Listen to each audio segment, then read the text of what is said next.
Quero convidá-los para que as nossas Bíblias sejam abertas no livro de Juízes, no capítulo de número 7. No ano de 2004, eu li um devocional, que eu aqui me penitencio por não lembrar-me o nome dele. E eu fiz essa semana uma releitura do material do devocional. Eu não reli o devocional, apenas o material dele. E lendo, ou relendo, eu me deparei com uma frase. O autor do material dizia o seguinte, uma frase: Deus precisa de coisas quebradas. Lembrei-me de que, à época, a frase me despertou para uma leitura mais profunda do texto. E provocou, num primeiro momento, uma discordância com a ideia de que Deus precisa. Com todo respeito ao autor, eu nem me lembro quem é. Mas, para mim, um Deus autossuficiente, onipotente, onisciente, soberano, criador de tudo e de todos, como só Ele o é, não precisa de coisa alguma. No segundo momento, eu entendi ser oportuno, interessante, substituir, ainda que eu não tenha pedido autorização para o autor do texto, mas substituir, a meu juízo, o termo precisa por usa. E aí, a frase ficaria assim: Deus usa coisas quebradas. O demais da ideia dele, eu achei fabulosa. Fui bastante edificado. E aí eu não achei justo que só eu fosse abençoado sozinho. Então eu adaptei a ideia em forma de sermão. E eu espero que Deus nos abençoe de maneira muito especial. Juízes 7, eu quero ler com vocês, do verso de número 19 até o verso de número 22. O 19 começa dizendo assim: Chegou, pois, Gideão e com os 100 homens que com ele iam às imediações do arraial, ao princípio da vigília média, havendo-se pouco tempo antes trocado as guardas, e tocaram as trombetas, quebraram os cântaros que traziam nas mãos. Assim, tocaram as 3 companhias as trombetas e despedaçaram os cântaros. Seguravam na mão esquerda as tochas e na mão direita as trombetas que tocavam. E exclamaram: espada pelo Senhor e por Gideão. E permaneceu cada um no seu lugar, ao redor do arraial, que todo deitou a correr e a gritar e a fugir. Ao soar das 300 trombetas, o Senhor tornou a espada de um contra o outro, e isto em todo o arraial que fugiu rumo a Zererá, até Bet-Sitá, até o termo de Abel-Meolá, acima de Tabate. O texto nos fala, queridos, que a partir de atitudes dos filhos de Israel, Deus lhes proporcionou uma grande conquista sobre um exército inimigo que, neste episódio, de acordo com o verso 1 do capítulo 7, era o exército midianita. Gideão, com 300 soldados escolhidos por Deus, dentre um exército de 32 mil outros soldados, verso 3 diz isso. Eram 32 mil inicialmente. Com 300, verso 7. Deus deu a Gideão uma grande vitória. Eu quero destacar 3 atitudes que Gideão e os 300 que com ele estavam tomaram, e isso lhes proporcionou, isso lhes permitiu a vitória. E eu quero ter essas atitudes deles como modelo, como paradigma para que nós também, diante das nossas lutas, ainda que não sejamos 300 e nem estejamos diante do exército inimigo, mas também temos lutas contra inimigos. E aí, sabendo o que eles fizeram, tendo como modelo, possamos fazer também, adotar como um paradigma para nós, e aí vencer as nossas lutas, vencer as nossas batalhas, que, diga-se de passagem, se não são tão grandes e numerosas quanto as deles, provocam o mesmo estrago. Derrota para nós, prejuízos e perdas. A primeira atitude que eu quero destacar é que os 300 foram divididos em 3 grupos de 100 soldados cada grupo. É o que nos diz o versículo 16. Isso significa dizer que houve uma divisão de tarefas, uma divisão de afazeres, uma divisão de ações. Cada um teve uma participação maior por parte da divisão de cada um em 3 grupos de 100. Pensem na família, pensem no trabalho, pensem em atividades sociais, mas pensemos na igreja também. Os 300 foram divididos em grupos. Houve uma divisão de responsabilidade. Cada um dos 300, no seu respectivo grupo, teria uma carga maior de coisas com as quais se ocupar, se preocupar do que se estivesse no grupo de 300. Nem sempre dividir tarefas enfraquece. Pelo contrário, dividir tarefas, responsabilidades, promove crescimento. Leva-nos a uma maior atividade, ao desenvolvimento, descobrimento de talentos, de dons, de habilidades. Isso nos deve fazer pensar, queridos, em dividir, em relocar compromissos, ações, responsabilidade entre, como dissemos, membros da família e também da igreja. Um dos nossos lemas aqui na Filadélfia tem sido o seguinte: para acontecer, a gente precisa de gente que faça acontecer. Gideão tinha, num primeiro momento, um exército de 32 mil. Deus disse, é muita gente. Aí ele disse assim, manda embora os covardes, os medrosos. Gideão chegou para o grupo e disse, olha, Deus mandou que os medrosos, os covardes fossem embora. 22 mil soldados voltaram para casa. Isso significa que de 32, 22 mil eram covardes e medrosos. Para ir para a guerra com covarde e com medroso, é melhor não sair de casa. Ficaram 10 mil. Deus disse, ainda é muita gente. E aí sobraram 300. Deus escolheu 300. E dividiu esses 300 em 3 grupos. Cada um tinha uma responsabilidade maior, cada um tinha um comprometimento, um envolvimento maior. A família, queridos, é responsabilidade de todos os seus membros para o acerto, tanto quanto para o erro.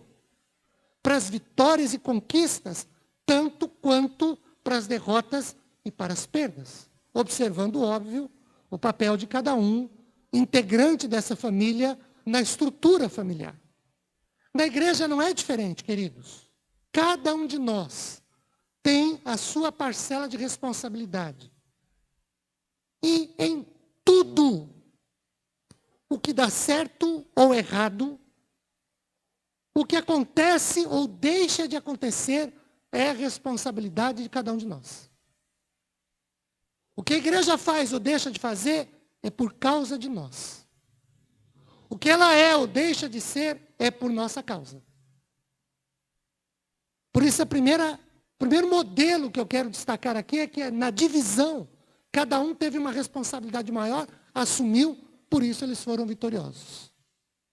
Nós temos homens, mulheres, jovens, adolescentes, crianças, temos obreiros, nós temos casais, nós temos atividades para cada grupo da igreja, e as coisas só acontecem na medida em que os membros de cada grupo da igreja faz a coisa acontecer. Eu não esqueci, mas eu quero desejar a vocês um feliz ano novo. Porque segundo a cultura brasileira, o ano começa depois que termina o carnaval. Então, como o carnaval terminou terça-feira, feliz ano novo para vocês. O que significa dizer que nós teremos várias programações daqui para o final do ano. Eu espero que nas programações nós nos apresentemos para que elas aconteçam e se realizem. A segunda atitude de Gideão e dos 300 aqui em Juízes 7, de 19 a 22, que nos serve de modelo, é a seguinte: houve um sincronismo na ação. Olhem para os versos 19 e 20. Nós podíamos dizer, usando uma outra alegoria, um outro simbolismo, que eles remaram para o mesmo lado. Não sei quantos de vocês já tiveram oportunidade, casais de namorados, por exemplo, ou marido e mulher, de andar, de dar um passeio de barquinho. Aqueles barquinhos infelizes que a gente tem que remar. E aí, graciosamente, a gente rema sozinho, né? Mas chega uma hora que cansa. E aí a gente pede para o companheiro nos ajudar, para o companheiro nos ajudar. Por favor, me ajude aqui. E aí, um rema para a direita e outro para a esquerda. Sabe o que acontece com o barco? Ele fica dando volta, ele não sai do lugar. Já viram o cachorro que corre atrás do próprio rabo? É mais ou menos o que acontece. Quando não há sincronismo na família, não há sincronismo na igreja, quando não há sincronismo nas nossas atitudes, nas nossas ações, a gente faz isso. Fica dando volta. Não vai nem para frente e nem para trás. Cada um rema por um lado. Não é o caso desses 300. Vejam, todos os 300 soldados tinham 300 trombetas, cada um com uma numa mão, e 300 cântaros na outra mão.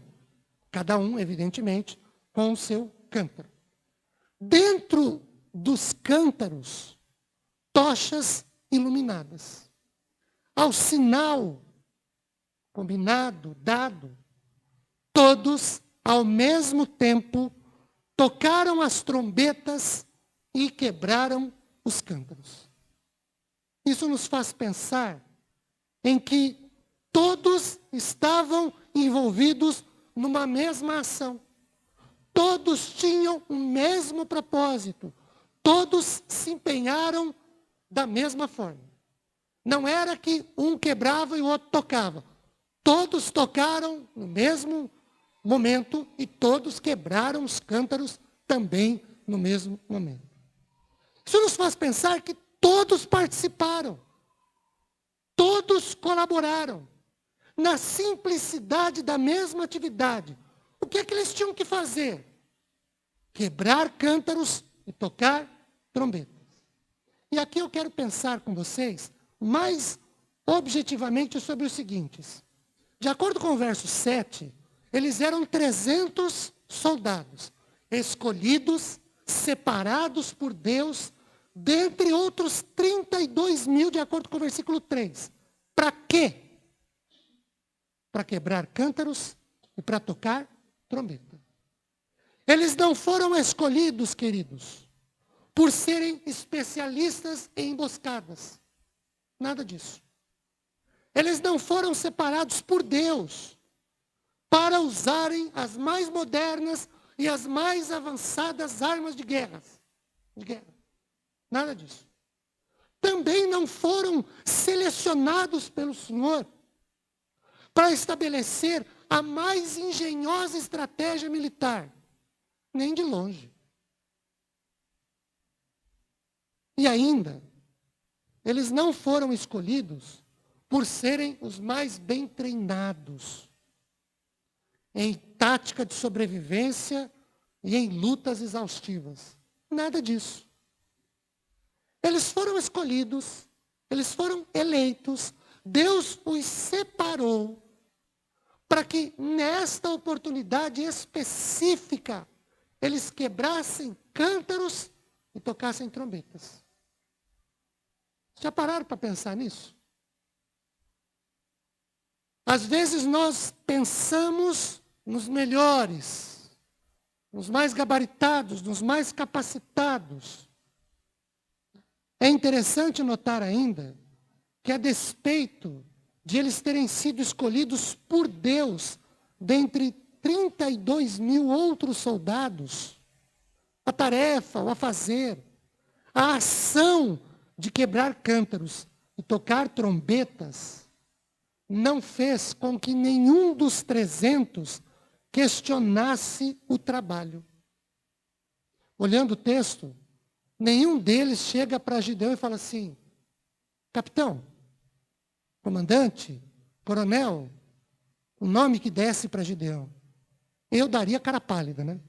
Ô, cara pálida, peraí, você está falando sério?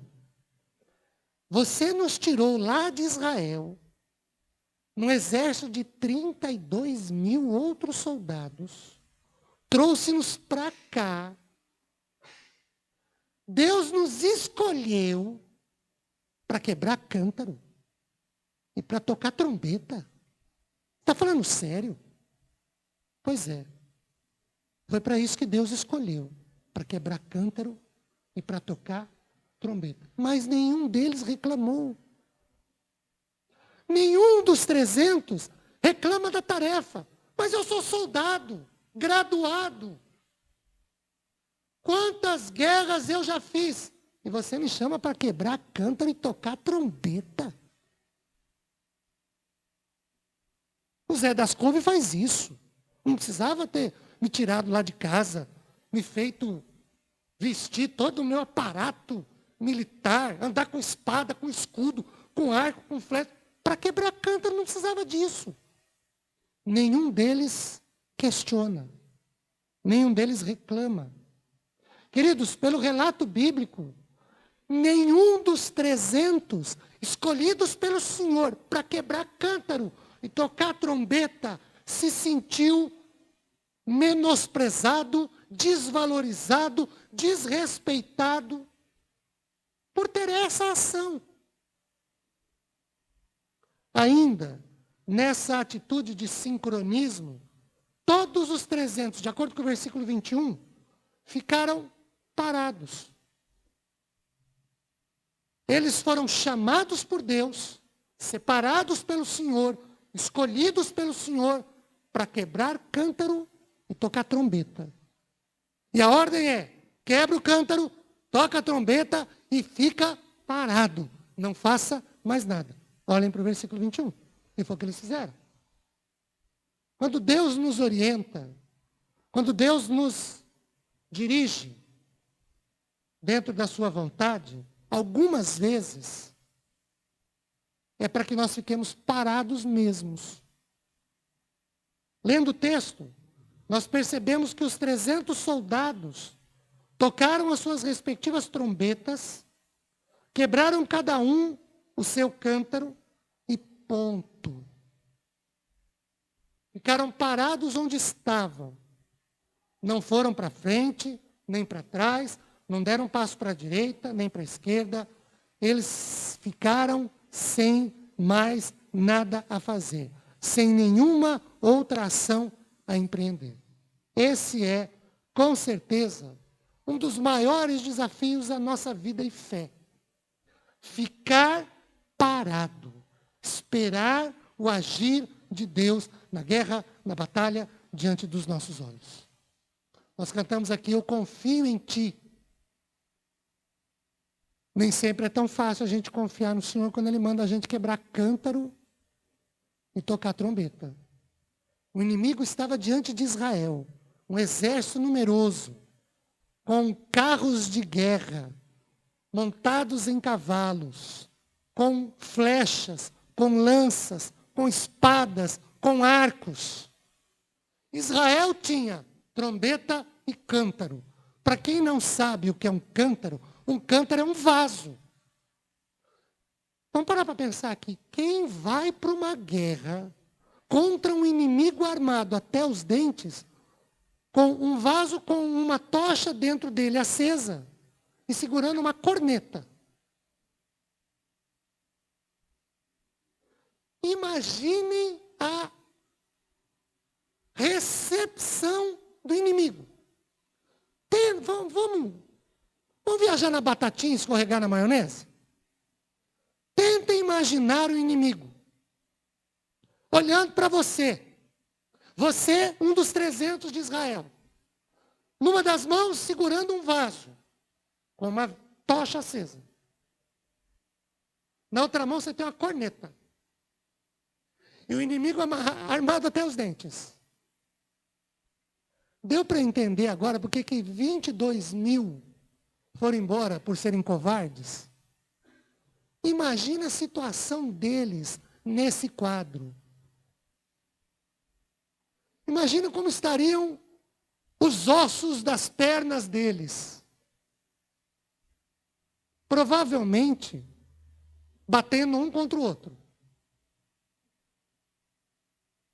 E o inimigo lá, bufando. Eu, num lugar desse, bom, provavelmente eu estaria entre os 22 mil que foram para casa. Mas, na hipótese de eu ter me arriscado e ido com os 300, olhando os cântaros e segurando a trombeta, Deus disse, quebra, toca e fica parado. Só para isso? Só para isso. Queridos, essa situação de ficar parado não tem nada a ver com ficar de braço cruzado, esperando Deus fazer tudo. Esse ficar parado, sem fazer nada, é em obediência à palavra do Senhor. Foi Deus que mandou. Quebra o cântaro, toca a trombeta e fica parado. Eles tinham que fazer 3 coisas. Tocar a trombeta, quebrar o cântaro. Ainda bem que eles não tocaram o cântaro e quebraram a trombeta, né? Tocaram a trombeta, quebraram o cântaro e ficaram parados. Foi isso que Deus mandou fazer, foi o que eles fizeram e eles tiveram vitória. Em terceiro lugar, esses 300 nos ensinam que coisas precisam ser quebradas para Deus usar.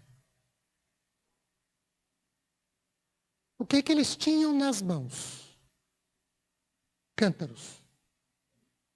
E eles quebraram esses cântaros. Eles abriram mão de tê-los por inteiros. Para vencer os midianitas, os 300 de Gideão quebraram os seus cântaros. Porque Deus usa coisas quebradas. Mesmo que não saia na gravação, gostaria que a gente repetisse essa frase. Deus usa coisas quebradas. Vamos lá? Deus usa coisas quebradas. Olha para quem está do seu lado aí e diz isso para ele. Deus usa coisa quebrada.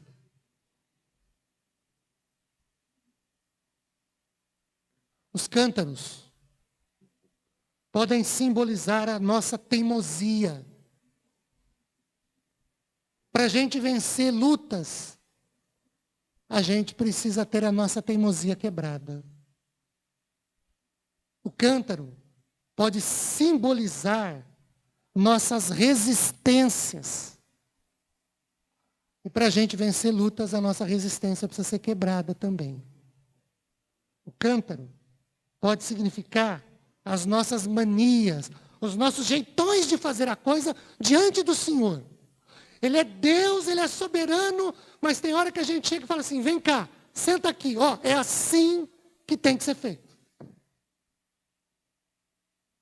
A gente toma o lugar de Deus e fala para Ele, como se Ele não soubesse como fazer o que Ele tem que fazer.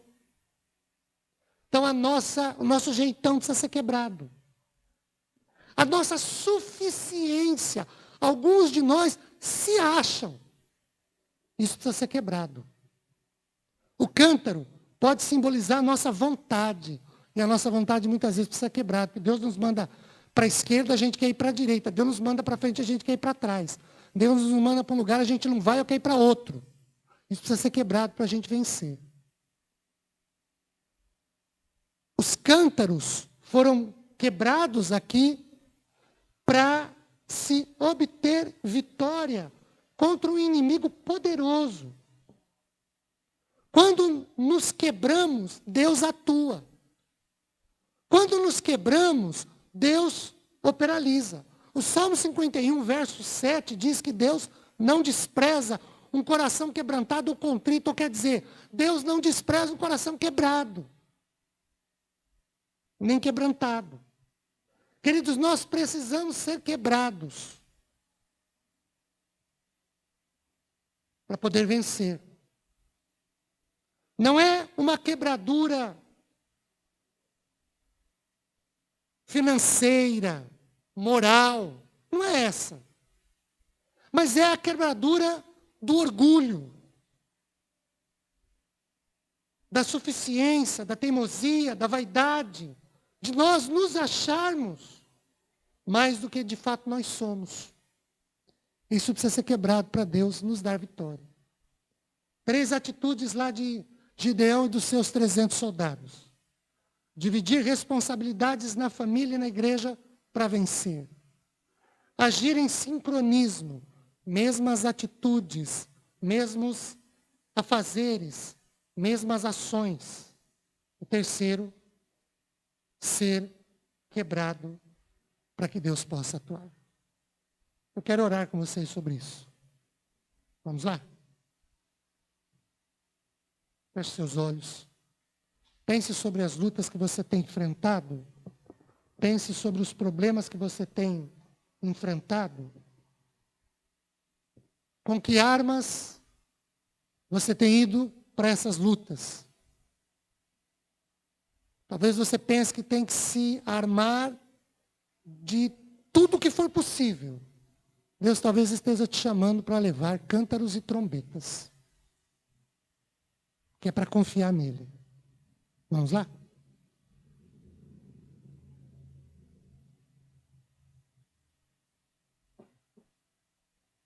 Senhor Deus, todos nós aqui temos lutas. Enfrentamos batalhas contra os inimigos.